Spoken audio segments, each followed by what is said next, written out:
Hey y'all, Justin with Kayak Catfish.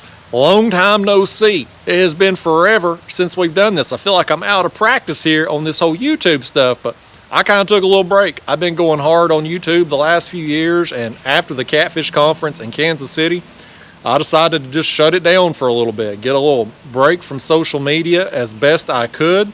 And outside of a live stream last week, I haven't been putting out any video content, but I have been doing some stuff. Been doing some fishing, been doing a lot of projects here around the house and some stuff on the kayak that I'm going to show you. But during my little time off, I've had people reaching out. Some of you's worried about me, some of you's missing the videos. Warms my heart. I think at least 6 or 8 of you's genuinely miss my videos. The rest of the people who reached out probably just kind of being nosy, you know. That's okay. I'm nosy too. I always want to know what's going on and stuff. But anyway, I thought I'd come on here, do one of my world famous vlog videos, and show you some of these projects that I have been working on outside of YouTube, give you some backstory stuff. Thought I might also share with you another neighbor story. Those of you who've seen my vlog videos in the past, you know I don't have the greatest relationship with my neighbors. These people over here, I call them Sanford and Son. You can't see it now because I had this fence erected here in the spring to block them out. But their yard, I call them Sanford and Son because their yard over there is so cluttered up, stuff piled up everywhere. Anyway, my relationship with them has improved greatly since the fence went up. But I have a new neighbor. I don't know who they are. It's one of them. They've stolen from me.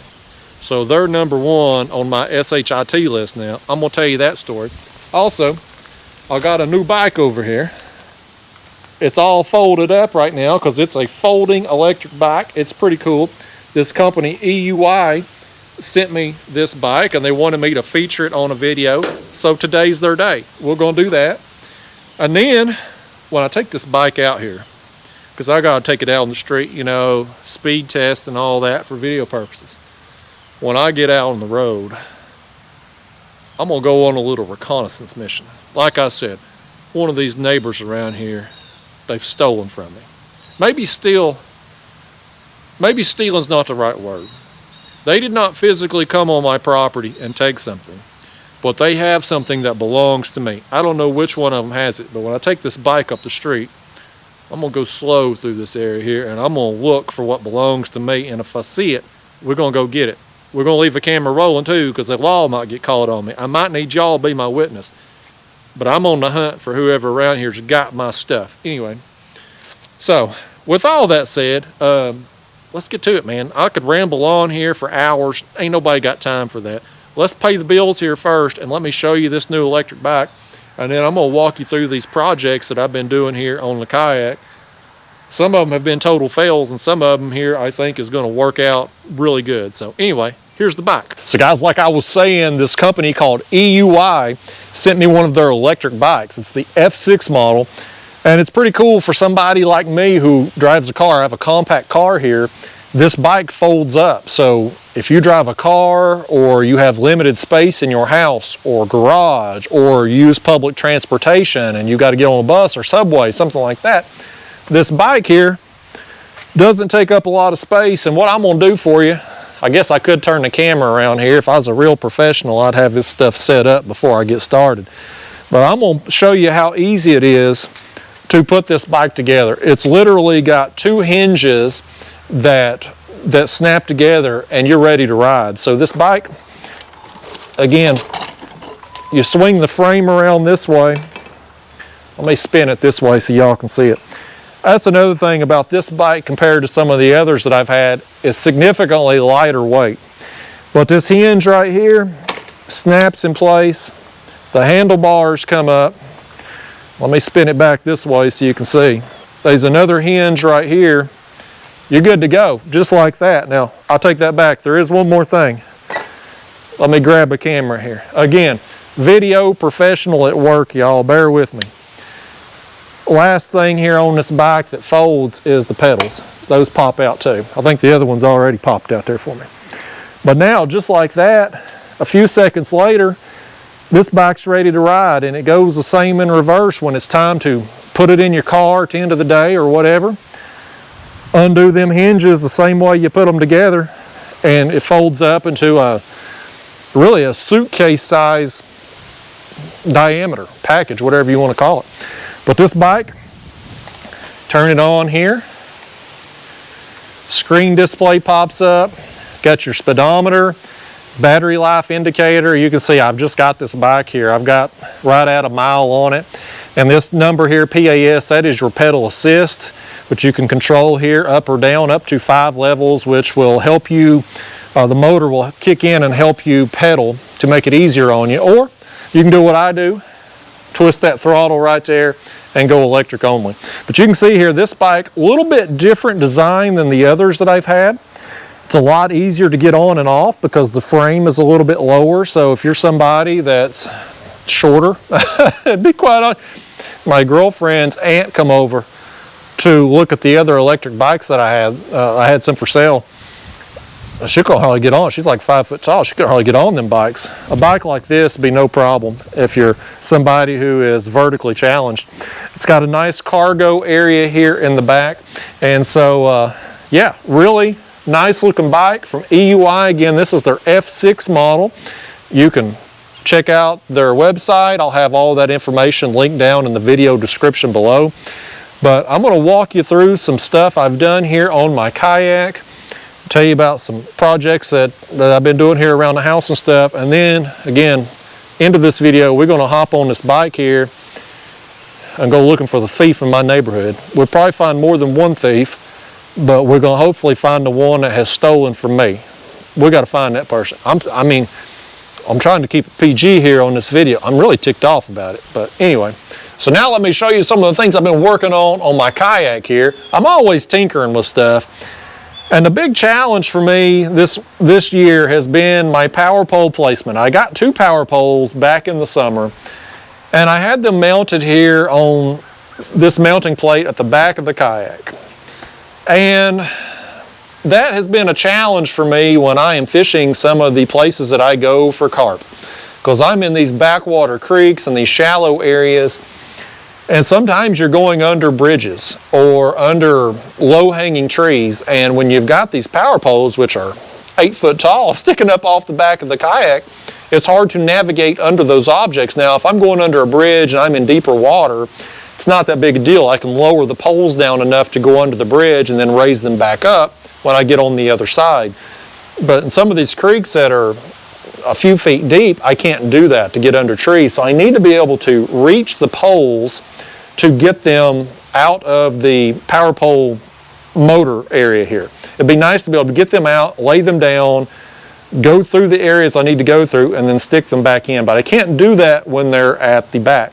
The other thing I want to do is give myself more stability in a crosswind. Like when the wind's blowing right in front of you, when you've got them in the back, you get kind of a weather vaning effect because they're so close together back there.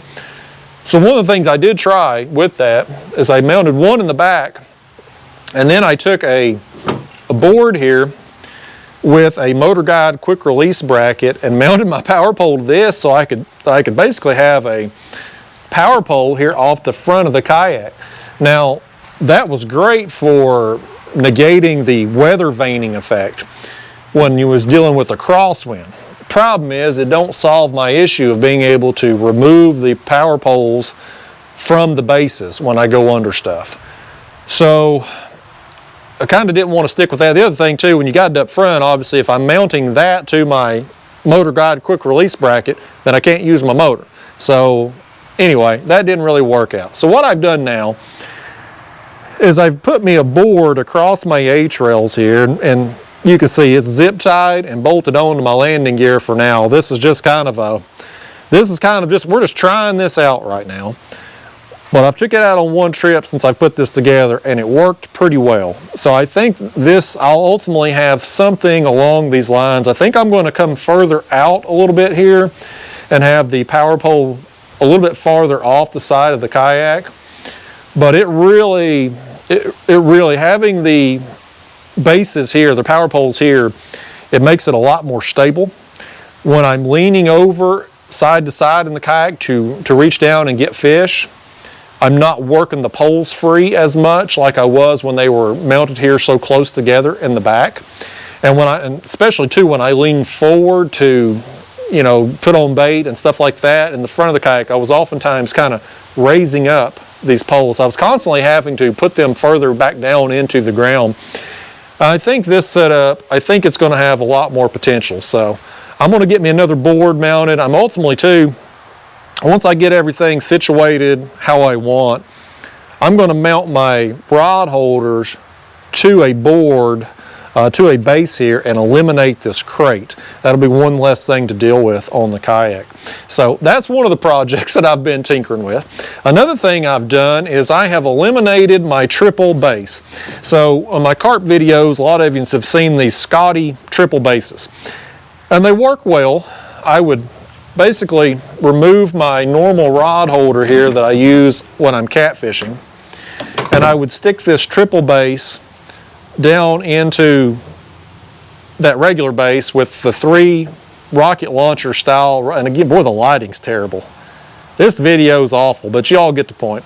But anyway, I would have that on there. And these, while they work well, they're kind of bulky. You know, they take up a lot of space, and one of my rods was always way out here, kind of off the kayak where I had to lean over, which again was always working them poles free. So what I wanted to do was come up with a better solution to this. And ultimately what I've done here is I just basically mounted 2 regular bases together. I got some longer bolts, ran them through so that I can mount these bases together and put 2 Scotty rocket launchers onto there. So it's a smaller profile, which leaves this area here open so for me to net fish, so I'm not hitting that longer triple base. And it's kind of, you know, it's one of them things, you make one sacrifice to gain something else. You know, I lose a rod. With the triple bases, 1 on each side, I could have a total of 6 rods out. With this setup, I can only have 4. I don't really need 6 rods when I'm carp fishing. At least I don't feel I could do. I think 4 rods is more than enough. If I really got a good bite going, 1 or 2 rods is sufficient. So 4 is enough. But it also, you know, while I sacrifice those other 2 rods, it brings everything closer in, so when I'm sitting here, I don't have to lean over as far. So it's real helpful for that. So that's another one of those little projects that I think is going to work out. I'm really happy with the results and how that has turned out. Moving forward, I had a problem with my trailer. I broke one of the PVC bunks off, so I've had to take the kayak off the trailer and repair that. Got that done. You'll also maybe notice here at the hull or the keel of my kayak, all this blue stuff here, that's plastic. I've had problems with keel guards, and you know, I'm in this kayak a lot, and I'm oftentimes using concrete boat ramps, and it takes its toll on these plastic hulls.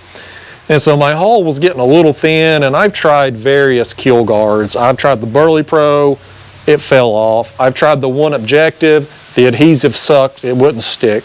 I made one out of Kayaks, but the Kayaks is so thin, and then you get on the concrete ramps, it wore right through.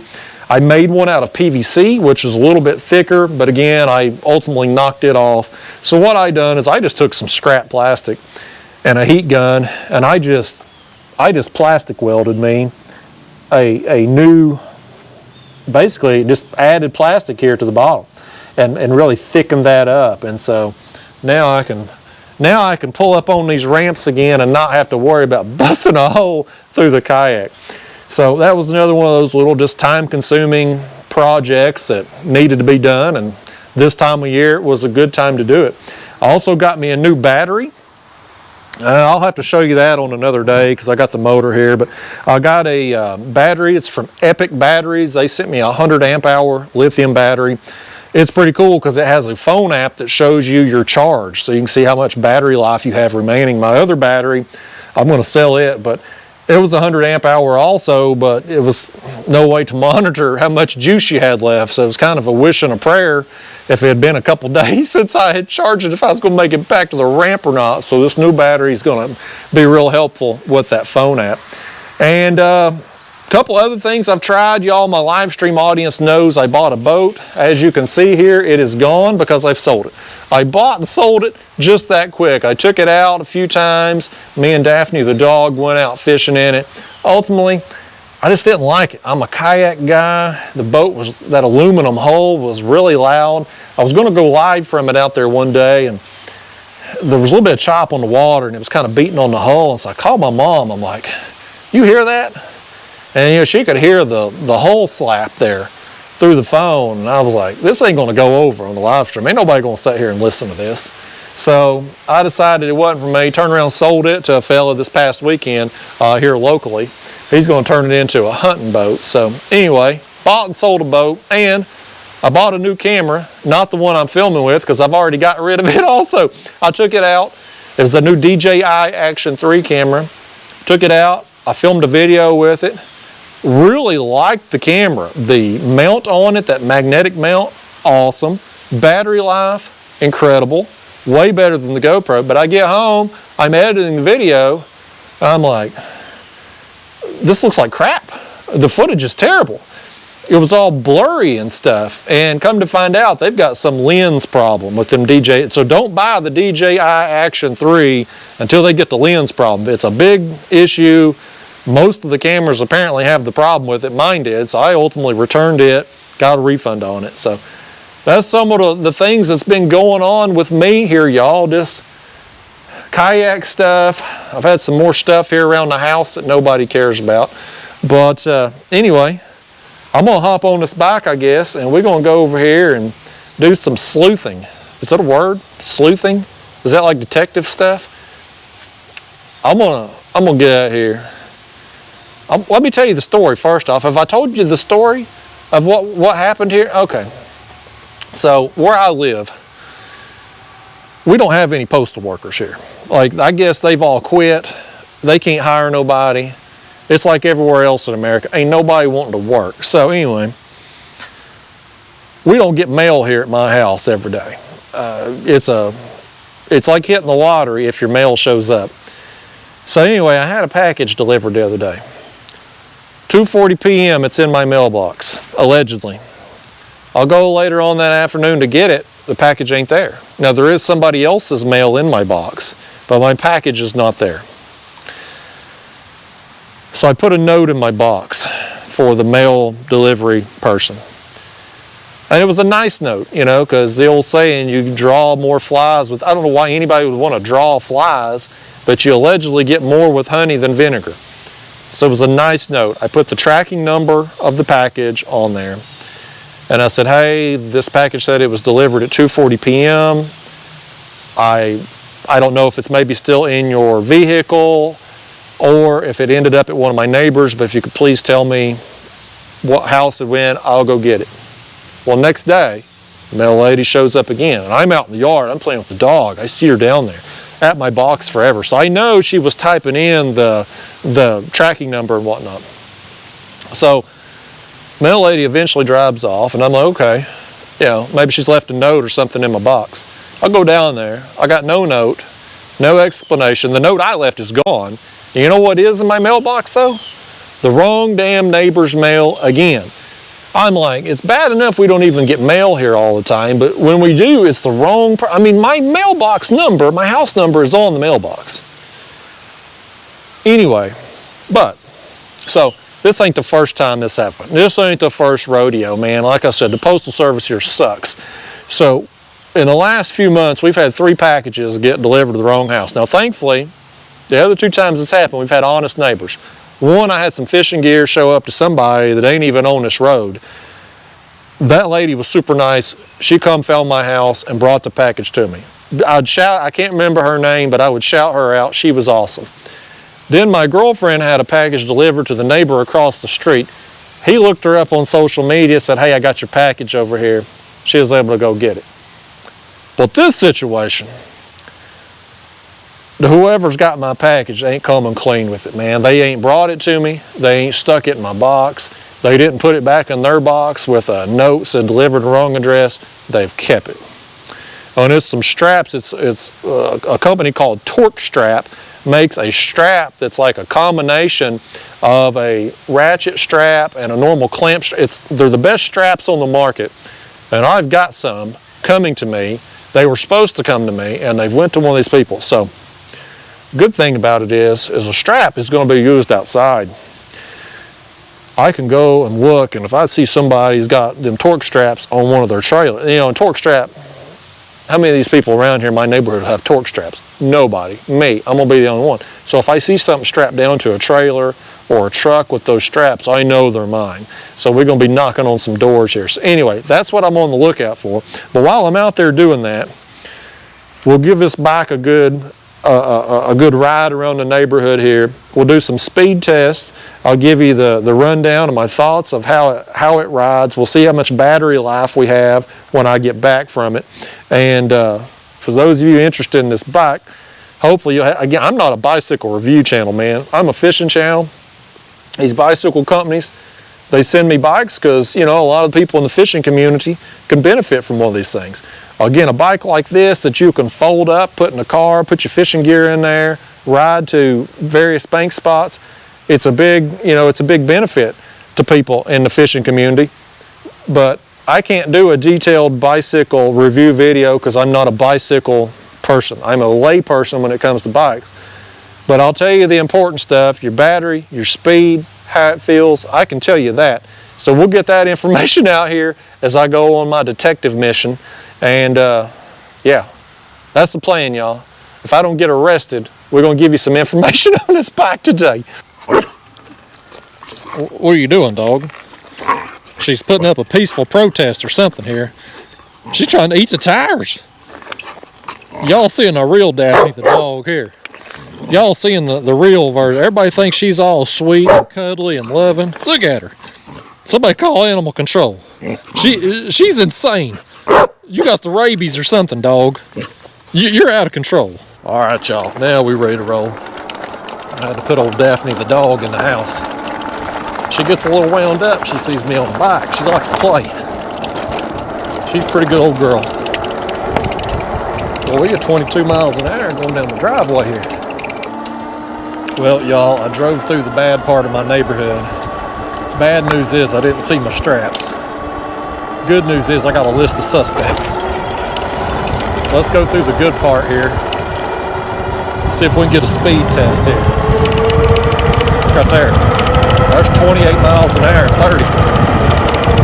30 miles. That's pretty fast. Here we go down the hill. We got 31. 31.4.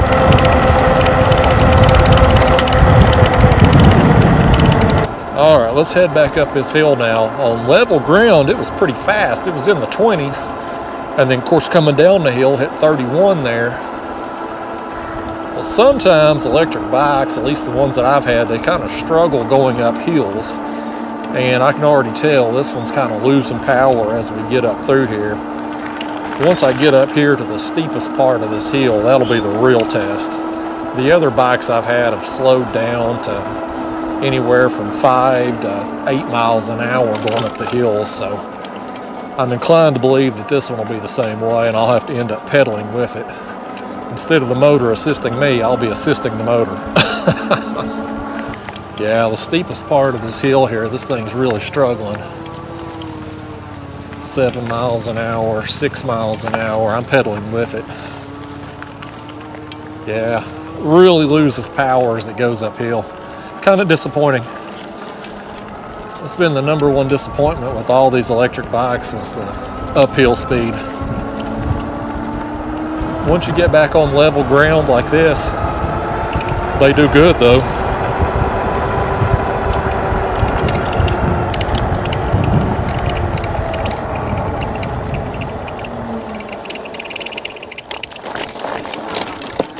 Yeah, this bike's got a squeak to it also. I don't know if it's the hinges or what, but it's got a squeak and it really slows down coming up my driveway here too. 7, 8 miles an hour even with me pedaling. All right, y'all, I am back at the house. Unfortunately, I wasn't able to figure out who had my straps. Whoever's got them, they're in a house, they're in a garage somewhere, they're not currently in use. But you can bet your ass I got me a list of suspects and I'm gonna be watching like a hawk until them things turn up, and when they do, I'm gonna be knocking on a door. Anyway though, as far as the bike goes, good and bad with it. So the good is the bike, super comfortable ride.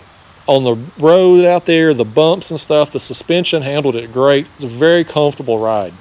As far as the speed goes, on level surfaces, it was great. I was up in the 20s, and of course, the back of the neighborhood over here's got that steep hill, and going down it, hit 31 miles an hour, which is fast, but feels much fast. Feels like you're going Evel Knievel style down that hill when you're riding on a bike like this. The bad, though, was going back up the hill. That steeper incline, all these electric bikes, they really struggle on inclines. This one, if I'm being honest, probably struggled more than any that I've used. I was like 5-6 miles an hour with me pedaling to get back up the hill. It really bogged down. In addition to that, there is a squeak somewhere. I don't know if it's on one of these hinges maybe, but it's like metal on metal squeak. And that kind of thing, that'll drive me insane. I'll have to figure out where that squeak's coming from and figure out a way to fix it, because I can't, y'all know me, I can't do that kind of thing. But that should be an easy fix. The battery life, I didn't go far. I had a 1 mile on the odometer when we started. I got 2 miles on it now. The battery life still says 100%, although when I was coming up the driveway, I noticed it had dropped down to like 70%. So I think just when you're going up an incline and that motor's having to work harder, I think the battery life kind of compensates, kind of adjusts for that. And then once you get back up on level ground, you get I guess, a more accurate reading. So that'd be one of them things when you go, if you're interested in this bike, I'd recommend going to see a real bicycle review channel. Somebody who knows more about bikes than I do. Again, I'm just a layperson, man. I'm just a fisherman, like many of you all out there watching. These things they're cool.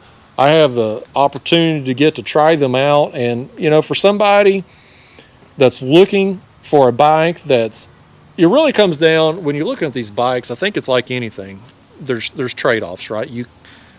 You got to figure out what's most important to you. And a bike like this, I think you're looking at storage, weight, being able to fold it up and put it in a compact car. If those things are the most important things for you, this is probably a good option for you. If you're looking for maximum speed and as far as being able to go up a lot of hills and inclines and rougher terrain and stuff like that, this probably isn't the option for you. So you just got to figure out what's going to best suit your needs and then find the right bike for your style. But anyway, I think that's a wrap on this video, y'all. I got a big trip planned here to Texas here in a couple weeks.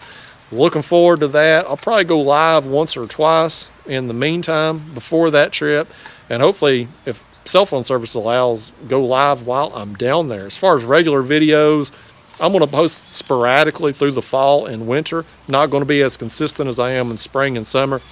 Every year, this time of year, fall and winter, my views just go way down. Every year, I fight it. Every year, I lose. So this year, I'm just taking the opportunity, get a little R&R. Not spend as much time filming, get some other projects done on the kayak and stuff around the house, and just kind of enjoy the fall. Spend some time with this old dog over here, wherever she's at.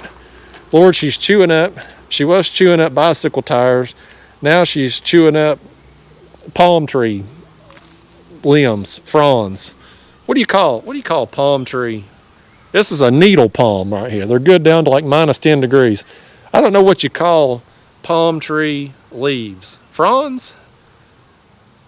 Fronds sounds right in my mind. That may not be. Anyway, I ain't got nobody left watching at this point in the video. Y'all done tuned out. But for those of you who've stuck around, for those of you who have missed me, thanks. I've missed you all too. We'll get back to posting semi-regularly again here, and definitely be doing some more live streams. So anyway, I will see you all again soon. If you've watched this point in the video, thanks. You're a real trooper. I appreciate the hell out of you. See you again soon.